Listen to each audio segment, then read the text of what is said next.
नमस्कार. क्रीडांगणच्या आजच्या कार्यक्रमात तुमच्या सर्वांचं सहर्ष स्वागत. आजचा क्रीडांगणचा कार्यक्रम खऱ्या अर्थाने खास आहे, कारण आपण आज आहोत ते वानखेडे स्टेडियमवर. भारतीय क्रिकेटची ही एक पंढरी आहे आणि आज आपण वानखेडे स्टेडियमवर आहोत ते एका खास कार्यक्रमासाठी. आजचा कार्यक्रम आहे तो म्हणजे पुतळा जो आहे भारतरत्न श्री सचिन तेंडुलकर यांचा. त्या पुतळ्याचं अनावरण आज होणार आहे. तर तो अनावरण कसा होतोय, तो सोहळा कसा रंगतोय, त्यामध्ये येणारे जे मान्यवर आहेत त्यांच्याकडनं आपण जाणून घेणार आहोत ते ह्या सोहळ्याविषयी. तर सरळ जाऊया आपण ते ह्या पुतळ्याच्या अनावरण. आप सबको मैं बताना चाहता हूँ कि सचिन तेंदुलकर को भारत रत्न क्यों कहा जाता है। उसके काफ़ी किस्से हैं, उसमें से मैं आपको थोड़े किस्से सुनाना चाहता हूँ। 18 मई 1999 सचिन के पिताजी श्री रमेश तेंदुलकर जी का देहांत हो गया। तो सचिन इंग्लैंड में वर्ल्ड कप छोड़ के 19 मई 1999 को वापस आए।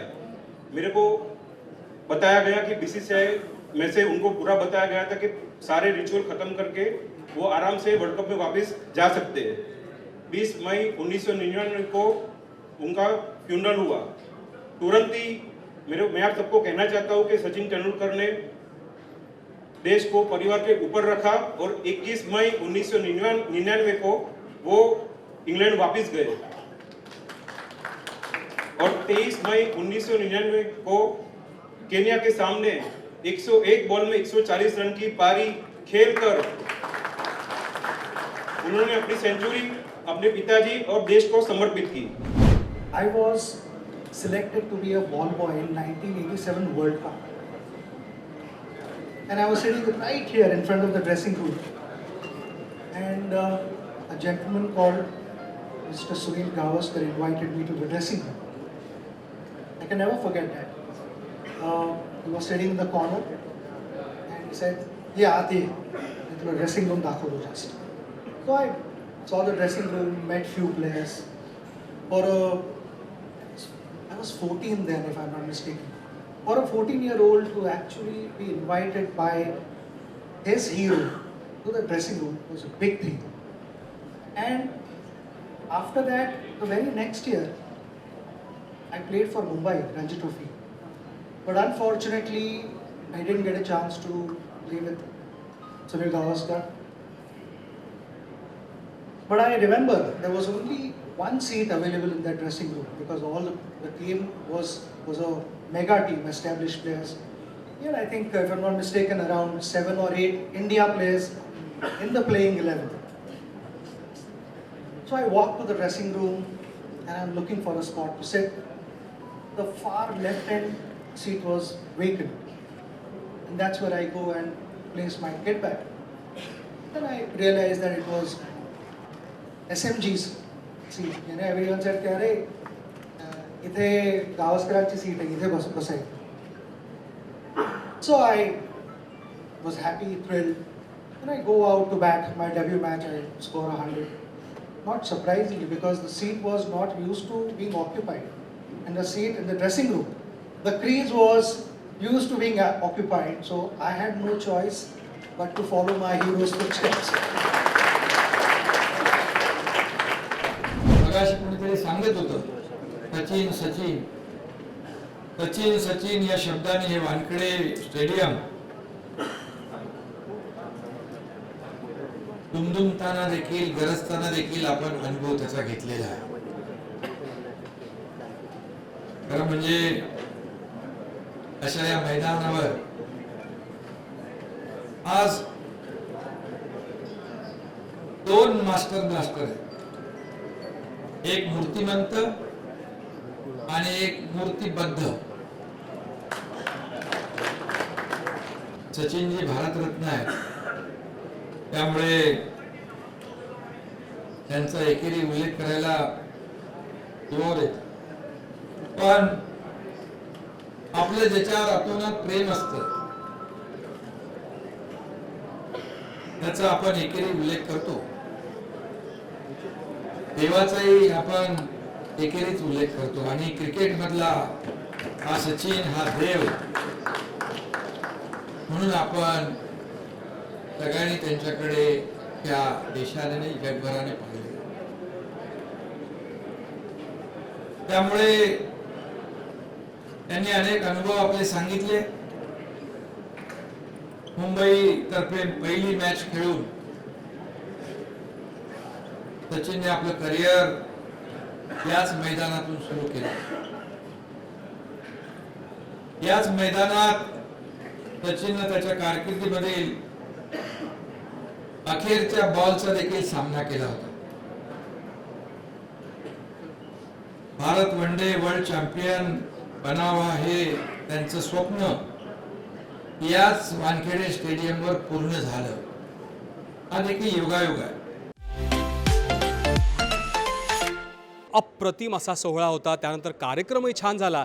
त्याबद्दल आपण पहिले अभिनंदन करूया आणि संवाद साधूया ते मुंबई क्रिकेट असोसिएशनचे अध्यक्ष श्री अमोल काळे यांच्याशी. अमोल सर, प्रथम म्हणजे तुमचं अभिनंदन. थँक्यू. धन्यवाद. सर, आज हा जो पुतळा आहे एकदम खास आहे आणि कसा हा विचार आला की असं काहीतरी मुंबई क्रिकेट असोसिएशननी करायला हवं? 2023 जे आपण सगळ्यांना माहिती आहे की सचिन तेंडुलकर यांचं 50वं वर्ष 2023मध्ये आलेलं आहे. त्यानिमित्ताने आता सचिन तेंडुलकर व्यक्तिमत्वाला काय द्यावं मुंबई क्रिकेट असोसिएशनकडून हा जेव्हा विचार आला तर त्यांच्याकरता एक त्यांचा पूर्णाकृती पुतळा याच्यापेक्षा चांगला गिफ्ट हे त्यांना मुंबई क्रिकेट असोसिएशन काय देऊ शकेल. सचिनने आपलं करिअर मुंबईमध्ये सुरू केलं. त्यांचे रेकॉर्ड्स मुंबई क्रिकेट असोसिएशनमध्ये आहे. तर एक त्यांचा लाईफ साईज स्टॅच्यू हा मुंबई क्रिकेट असोसिएशनमध्ये पूर्ण वेळ राहावा अशी आमची इच्छा होती आणि त्या दृष्टीने हा विचार आला. सर, आज हा जो पुतळा आहे त्याचं अनावरण झालेलं आहे. अनेक दिवसांचा हा जो विचार होता किंवा जे सगळं प्लॅनिंग होतं ते आज झालेलं आहे. कसं वाटतंय सर आज? अतिशय आनंदाचा असा क्षण आहे. इतक्या दिवसांमध्ये फेब्रुवारीपासून जसं सचिन बोलले, फेब्रुवारीमध्ये हा सगळा सुरू झाला, विचार आला, त्याच्यानंतर त्यांच्याशी बोलण्यात आलं आणि तिथून हा स्टॅच्यू बनवण्याचं जे काम सुरू झालं ते आज नोव्हेंबरमध्ये पूर्ण झालं आहे. तो लागला आहे आणि त्याचं अनावरण हे अतिशय चांगलं पद्धतीने आज झालं आहे. अतिशय आनंदाचा असा मुंबई क्रिकेट असोसिएशनकरता क्षण आहे. खूप खूप धन्यवाद अमोल काळे, जे अध्यक्ष आहेत मुंबई क्रिकेट असोसिएशनचे. आपल्याला सांगतायत की पुतळ्याचं तर अनावरण झालेलं आहे ते भारतरत्न श्री सचिन तेंडुलकर यांचं, पण ते जे क्रिकेटचे चाहते आहेत ते सांगतायत मुंबईकरांना की क्रिकेटचा मनसोक्त आनंद लुटा, स्टेडियम पूर्णपणे सज्ज आहे. आपल्याबरोबर संवाद साधायला आहेत मुंबई क्रिकेट असोसिएशनचे माजी उपाध्यक्ष श्री विनोद देशपांडे, ज्यांनी सचिन तेंडुलकर, मुंबई क्रिकेट, भारतीय क्रिकेटचा एक इतिहासच पाहिलेला आहे आणि अनेक वर्ष क्रिकेटशी ते जोडले गेलेले आहेत. विनोद सर, नमस्कार आणि तुमचं स्वागत. आज पुतळ्याचं तर अनावरण झालेलं आहे. एखादी खास आठवण सचिन तेंडुलकरची जी तुम्ही आमच्याबरोबर शेअर करू शकता? सचिनच्या मी 2 आठवणी शेअर करू शकतो. सचिनने जे मगाशी सांगितलं 1987 साली तो बॉल बॉय होता, तेव्हा आम्ही पण ॲज अ व्हॉलेंटियर म्हणून वर्ल्ड कपला व्हॉलेंटियर करायचं म्हणून आम्ही पण MCA पॅव्हिलियनमध्ये व्हॉलेंटियर म्हणून काम करत होतो. ती एक आठवण आली. आणि मेन आज जेव्हा तो पुतळ्याचं अनावरण झाला तेव्हा मग एक हरियाणाची मॅच मला आठवली. हरियाणा मुंबई रणजी ट्रॉफी. रणजी ट्रॉफी म्हणजे मुंबईच्या लोकांना टेस्ट मॅचपेक्षा पण रणजी ट्रॉफी खूप महत्त्वाची असते मुंबईच्या क्रिकेटप्रेमींना. आणि ती मॅच शेवटच्या दिवशी अशी होती की आपण चेस करू शकत होतो स्कोअर किंवा हरू पण शकत होतो. पण लंच टाईमला जेव्हा सचिननी चालू केली बॅटिंग, आम्ही बँकेतनं सगळे धावत आलो. Garware pavilion was full, MCA pavilion was फुल. आणि रिअली टेस्ट मॅचला जेवढी गर्दी नसते तेवढी त्या हरियाणाच्या मॅचला गर्दी होती. आणि सचिननी जी वेंगसरकरीनंतर बॅटिंग केली, सचिननी चालू केलं 96 वगैरे करून तो आऊट झाला. ती मॅच माझ्या डोळ्यासमोरनं तरळली. आणि सचिनचा 2013 जी शेवटची मॅच होती ती मॅच, आणि शेवटी ड्रेसिंग रूममध्ये मी त्याच्याबरोबर होतो शेवटपर्यंत. मी आणि मला वाटतं ब्रायन लारा होता माझ्याबरोबर. तर डोळ्यात पाणी आलं मला ते आज ते बघून. मला या 2 गोष्टी खूप आठवल्या. त्या मी आज आता सांगितल्या तुम्हाला. म्हणजे जास्ती बोलू शकत नाही, एवढं मला आज गदगदून आलं आहे. आपल्याबरोबर आहेत माजी भारतीय कसोटीपटू आणि खऱ्या अर्थाने एक मोठे प्रशिक्षक प्रवीण आमरे. प्रवीण सर, नमस्कार आणि तुमचं स्वागत. आत्ता सध्या विश्वचषक सुरू आहे 2023चा. भारताचा संघ खूप चांगली कामगिरी करतो, पण 1992चा जर वर्ल्ड कप आठवला, ऑस्ट्रेलियात खेळला गेला होता. पहिल्यांदा कलर्ड क्लोदिंग, व्हाईट बॉल, तुम्ही त्या संघात होतात. काही आठवणी तुम्ही शेअर करू शकता 1992च्या? नक्कीच जसं तू म्हणालास की कलर क्लोदिंग, कारण का ते एक वेगळंच आकर्षण होतं. आम्हाला आठवतं की त्या कंपनीचं जसं आम्ही गेलो तेव्हा आमचं मापं घेतली गेली आणि त्याची फिटिंग एवढी सुंदर होती. तू बघशील की आणि त्यानंतर त्यांनी ज्या पद्धतीने त्याचं फंक्शन केलं होतं ना, की आम्ही युद्धनौकेवर गेलो होतो, सिडनी हार्बरला आम्ही गेलो होतो आणि प्रत्येक देशाचा प्रत्येक खेळाडू तिकडे होता आणि तो एक वेगळा फोटोग्राफ होता की आज म्हणजे ते आयोजन पण मी म्हटलं की क्रिकेट ऑस्ट्रेलियाला द्यावं लागेल की ज्या पद्धतीने ते आयोजन केलं आणि चॅनल 9 वॉज आउटस्टँडिंग. म्हणजे तिकडे तू बघशील त्या वर्ल्ड कपमधला तो जॉन्टीचा तो क्षण टिपणं, तो रनआउट मला वाटतं खूप नक्कीच होता. यस, खूप महत्त्वाच्या आठवणी होत्या आणि कोण विसरेल तो इंडिया पाकिस्तानचा मॅच की जिथे किरण मोरेमुळे जावेद मियादादची विकेट काढली आणि मला वाटतं तो खूप मजेदार एक होता की म्हणजे ते एक आपल्याला एक जो अनुभव असतो ना की इंडिया पाकिस्तानच्या मॅचचा जो थरार असतो आणि त्या ड्रेसिंग रूममध्ये राहणं, मला स्वतःला भाग्यवान समजेन की मी त्या क्षणाला आम्ही टीम वर्ल्ड कप खेळलो आणि माझ्यासाठी फार महत्त्वाचं होतं की मी त्यावेळेला world cup dressing room share केलं कपिल देवबरोबर की ज्यांचं ते प्रेरणा होती की आम्ही जेव्हा लहानाचे मोठे झालो, मलाच नाही अनेकांना होतं, पण वर्ल्ड कपची मॅच ऑस्ट्रेलियामध्ये आणि ते कपिल देवच्या बरोबर हे आमच्यासाठी खूप मोठी एक अशी गोष्ट होती की जी हृदयाच्या कप्प्यात नक्कीच राहील अशी. प्रवीण सर, एक खेळाडू, ते प्रशिक्षक, आता लेखक, कारण पुस्तकाचं प्रकाशन झालेलं आहे 0 for 5. 0 for 5 मला माहिती आहे, पण आमचे जे लिस्नर्स आहेत ती कहाणी थोडी सांगाल आणि ह्या पुस्तकामागचा विचार आणि कसा होता हा अनुभव. तू जसं म्हणालास की प्रत्येक खेळाडूला आणि प्रशिक्षकाला एक महत्त्वाचा क्षण असतो आणि तो तुला माहिती आहे की 0 for 5, पण मी प्रशिक्षक म्हणून तो अनुभवलेला क्षण होता की Ranji trophy match semifinal against Baroda. आमची त्या मॅचला 0 for 5 ह्या परिस्थितीनंतर मला वाटतं मी पुस्तक लिहायची प्रेरणा मला वाटतं म्हणूनच द्वारकानाथ संसगिरीने मला सांगितलं की ती 0 for 5 नंतर मॅच कशी जिंकली हे लोकांना कळलं पाहिजे आणि मला वाटतं तिथूनच ही सुरुवात झाली. विजय लोकपाल यांनी फार सुंदर केले, अच्युत पालवानी त्याचं छान रेखांकन केलं आहे आणि मला वाटतं की एक चांगलं एक पुस्तक असं केलं होतं की नुसती बायोग्राफी अशी नव्हती की माझा स्वतःचा प्रवास कसा की माझ्या आचरेकर सरांनी आमच्यावर कसे संस्कार केले त्याचा किती आम्हाला फायदा झाला. मला वाटतं ह्या फार महत्त्वाच्या होत्या आणि मी आताच्या अलीकडच्या जसं तू म्हणाला गेल्या 10-12 वर्षात मी IPL बरोबर आहे आणि क्रिकेटमधलं पर्सनल कोचिंग काय आहे ते आम्ही रॉबिन उत्तप्पाकडनं आम्ही सुरू केलं. मग अजिंक्य राणे असो किंवा श्रेयस अय्यर त्यांचे अनुभव त्यात आहे. तर पुस्तक हे असं आहे की मी फार कमी बोललो आहे, पण माझ्याबद्दल मग सचिनचे मनोगत आहे, कपिल देवने त्याचं फॉरवर्ड लिहिलं आहे, गावस्कर सरांनी दिलं आहे आणि तू बघितलंस की जेव्हा जे बुक लॉन्च केलं, आज 1 तारीख आहे, गेल्या 1 ऑक्टोबरला केलं आणि गावस्कर सर, कपिल देव, सचिन तेंडुलकर, वेंगसरकर म्हणजे जे 100च्या वर खेळलेले मी तर म्हणून क्रिकेटचे त्रिदेव जे त्या आले ते मी माझं भाग्य समजतो की ते आले आणि खरंच त्या पुस्तकाची शोभा वाढली आणि मला वाटतं नक्कीच लोकांना ते आवडेल. आणि त्या पुस्तकाचा उद्देश असंच आहे की आम्हाला जे प्रेरणा मिळाली आहे आणि ते नवोदितांना जर प्रेरणा मिळाली तर खऱ्या अर्थाने त्या पुस्तकाचं सार्थक होईल.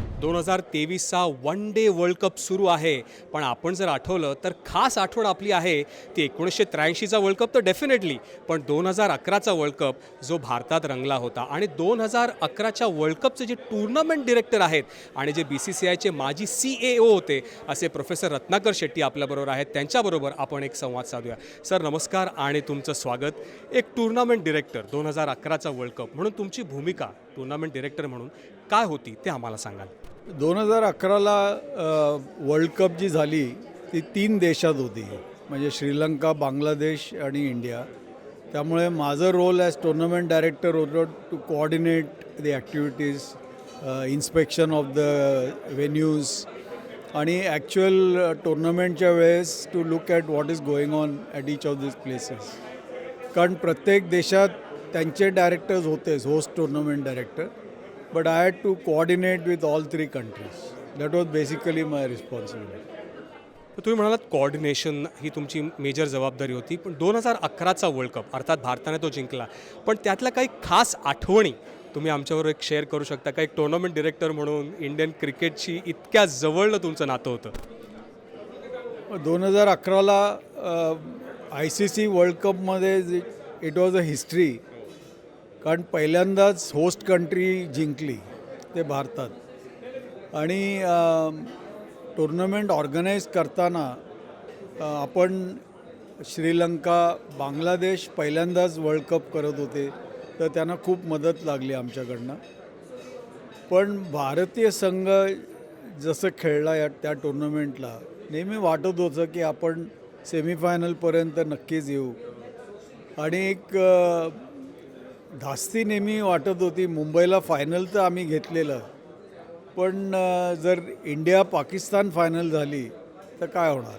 कारण ICC कडनं नेहमी हा प्रश्न यायचा आम्हाला. पण पवारसाहेब तेव्हा ICC प्रेसिडेंट होते, तर ते म्हणाले आपण ते बघूया नंतर, जेव्हा येईल ते येईल.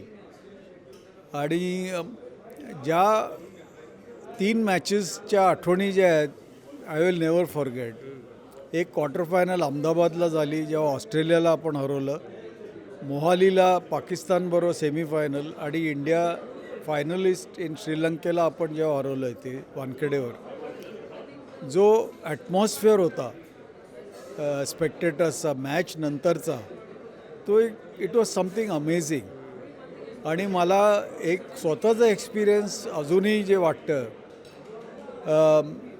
नॅशनल अँथम जेव्हा Wien it is played, you know, even today I can feel something in it, that you really feel when the national anthem is played and the team stands there, and the atmosphere was charged in the stadium. पोलिसांनी 10 वाजताचा time दिला होता आम्हाला loudspeaker बंद करायला, पण आम्ही मुख्यमंत्र्यांना रिक्वेस्ट केली. पृथ्वीराज चव्हाण मॅच बघायला होते तेव्हा, आणि त्यांनी स्पेशल परमिशन दिली की मॅच संपेपर्यंत, प्राईज डिस्ट्रीब्युशनपर्यंत माईक चालू राहील, आणि as a chief minister I take responsibility. ह्या गोष्टी म्हणजे आठवणीच्या ज्या आमच्या वी एक्सपिरियन्स्ड.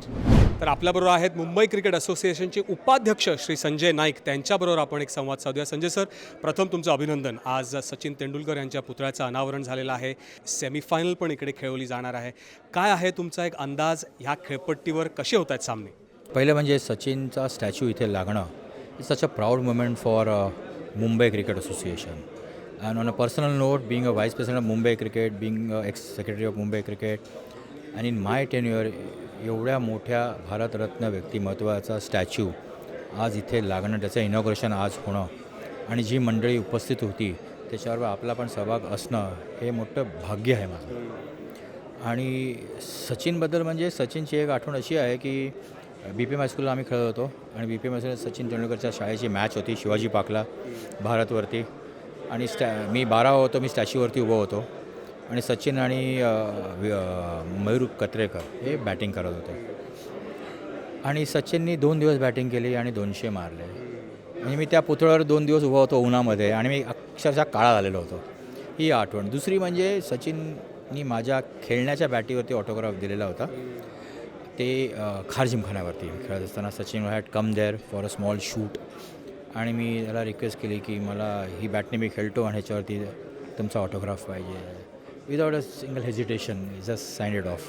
म्हणजे is a great man, great cricketer, great human being, humble personality, and he deserves all this pride. तर आपल्याबरोबर आहेत मुंबई क्रिकेट असोसिएशनचे सेक्रेटरी श्री अजिंक्य नाईक. त्यांच्याबरोबर आपण एक संवाद साधूया. अजिंक्य, पहिलं म्हणजे अभिनंदन तुमचं आणि तुमच्या कमिटीचं की आज पुतळ्याचं अनावरण झालेलं आहे ते श्री सचिन तेंडुलकर यांच्या. एखादी काही खास आठवण किंवा मेमरी तुम्ही शेअर करू इच्छिता सचिन तेंडुलकर यांची? आठवण म्हणजे जेव्हापासून क्रिकेट खेळायला लागलं तेव्हा सचिन तेंडुलकर हा प्लेअरच आम्हाला माहिती होता. आणि शाळा आमची किंग जॉर्जला असल्यामुळे 4 वाजता शाळा सुटायची. Taste match 4:35 4:30ला संपायची. तर कधी इंडिया सेकंड बॅटिंग असेल आणि आफ्टर टी बॅटिंग आली तर कधी एकदा घरी जातो आणि सचिनची बॅटिंग बघतो, असं व्हायचं. इंडिया पाकिस्तानची मॅच आठवते की आम्ही घरी कसं धडपडत, ट्रॅफिक हे ते आम्ही घरी पोचलो, पण शोएब अख्तरनी सचिनला तो बोल्ड केला होता. म्हणजे त्याच्यानंतर ती मॅच आम्ही ती बघितलीच नाही. म्हणजे ही खास करून आठवण आहे. म्हणजे सगळ्यांनी सेंचुरी आठवतात, सगळ्यांना त्यांचे 50 आठवतात, पण हा जो बोल्ड होता हा सचिनचा, हा खास करून माझ्या मनात राहिला आहे. कारण म्हणजे आमचं तरुण वय होतं, म्हणजे त्यात फार कमी असे इन्सिडन्स होते, त्याच्यातले हा एक इन्सिडन्स. आणि वाईट वाटणारच कारण सचिन आऊट झाला, पण त्याच्यानंतर त्यांचे 100ही बघितले. म्हणजे शारजामध्ये खेळताना 100. म्हणजे सगळे विचारतात पुतळा कसा वाटतो, तर मी तो शारजाचा गेम कॅस्परोविचला 6 मारलेला तोच मला आठवतो की हा तोच 6 आहे की काय. आपल्याबरोबर आहेत मुंबई क्रिकेट असोसिएशनचे जॉईंट सेक्रेटरी श्री दीपक पाटील. त्यांच्याबरोबर आपण एक संवाद साधूया. दीपक सर, प्रथम म्हणजे अभिनंदन की आज भारतरत्न श्री सचिन तेंडुलकर यांच्या पुतळ्याचं अनावरण झालेलं आहे. तुम्ही अनेक वर्ष क्रिकेटशी, मुंबई क्रिकेटशी जोडले गेलेले आहात. एखादी खास आठवण सचिन तेंडुलकर यांच्याबद्दलची? हो, सर्वात प्रथम आज जो 16 झाला तो आमच्यासाठी अत्यंत कौतुकास्पद आहे आणि आमचा म्हणजे अभिमानाने ऊर भरून येणारा आहे. आणि सचिन तेंडुलकरचा पुतळा हा आज वानखेडे स्टेडियमला उभा राहिला. सचिनसाठी पण अभिनंदन. मला आठवते की सचिन जेव्हा लहान असताना मगाशी सचिननी 10 वर्षापासूनचा प्रवास सांगितला नॉर्थ स्टँडचा. आम्हीसुद्धा सचिनचा म्हणजे मीसुद्धा सचिन आचरेकर सरांकडे खेळायचो आणि आम्ही यंग महाराष्ट्रावर खेळायचो. आणि जेव्हा उल्लेख केला गेला की सचिनच्या या सर्व कामगिरीच्या मागे अजित तेंडुलकर आहे. आम्ही प्रत्यक्ष डोळ्यांनी बघितलेलं आहे की अजित तेंडुलकर सचिन लहान असताना त्याला हाताला धरून घेऊन जायचा. म्हणजे ऑफ सीझनमध्ये सचिनला बॅडमिंटन वगैरे खेळण्यासाठी तो स्वतः घेऊन जायचा. आणि आठवणीच्या अशा बऱ्याच आहेत. पण कसं आहे की प्रत्येक आठवण ही म्हणजे जसं सरांनी सांगितलं की खरोखर आपण उभं राहतो. सचिन आऊट झाल्यानंतर टी व्ही बंद नाही. बऱ्याच लोकांनी टी व्ही फोडलेले सुद्धा आहेत किंवा नुकसान केलेलं आहे.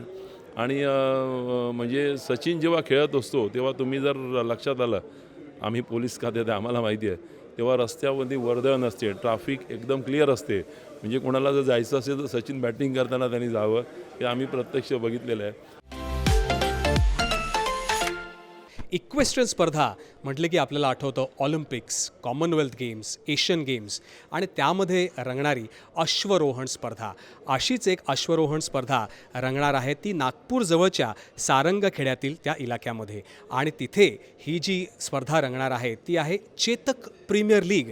आणि तिथे खेळवली जाणार आहे ती सिनियर आणि ज्युनियर ह्या 2 कॅटेगरीजमध्ये. आणि म्हणूनच आपण त्यांच्या आयोजकांकडनं ह्या स्पर्धेविषयी जाणून घेऊया. यावर्षी आम्ही चेतक अश्वक्रीडा स्पर्धा, चेतक इक्वाइन स्पोर्ट्स लीग म्हणजे आम्ही त्याचं आयोजन करतो आहोत.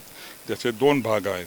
एक Chetak equine premier league junior ती 27, 28, 29, 30 डिसेंबरला होणार. आणि Chetak equine premier league senior ती 3, 4, 5 जानेवारीला होणार. त्याच्यामध्ये जी ज्युनियर आहे त्याच्यामध्ये खास करून CBSE स्कूल्स असतील, मिलिटरी स्कूल्स असतील, त्याच्यामध्ये ते विद्यार्थी त्याच्यामध्ये सहभाग होऊ शकतील.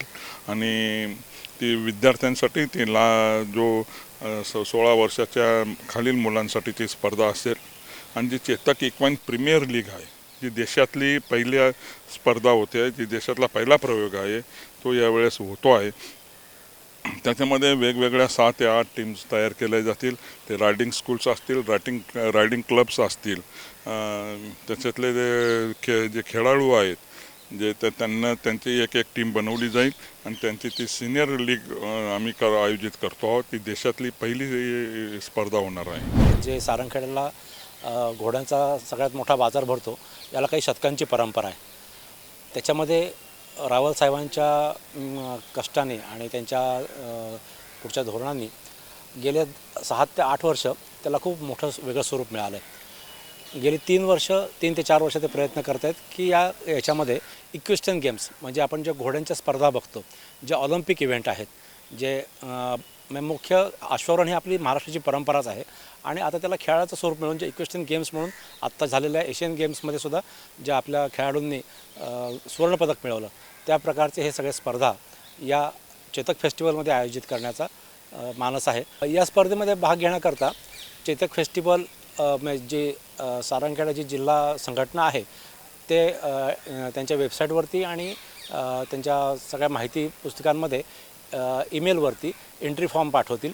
ते एंट्री फॉर्म भरून आपण या स्पर्धेमध्ये सहभागी होऊ शकता. जवळपास 2,500 ते 3,000 अश्व त्याच्यामध्ये येतील. 50,000पासून तर 5 करोडपर्यंतचे अश्व आपल्याला तिथं बघायला मिळतात. काही खरेदी विक्रीसाठी येतात, काही विविध स्पर्धा, अश्वांच्या स्पर्धा असतात त्याच्यासाठी येतात. आम्ही त्याच्यामध्ये आता इक्वाइन स्पोर्ट्स अश्वक्रीडा स्पर्धा आयोजित करतो आहे. त्याच्यामध्ये घोड्यांच्या आम्ही वेगवेगळ्या स्पर्धा करतो. त्याच्यामध्ये घोड्यांची रेस असेल, रेवाल रेस असेल, खुली रेस असेल, त्याच्यामध्ये घोड्यांची नृत्य स्पर्धा असेल, घोड्यांची आम्ही ब्युटी शो, त्याला आम्ही हॉर्स शो म्हणतो, सौंदर्य स्पर्धा असते, ते आम्ही आयोजित करत असतो.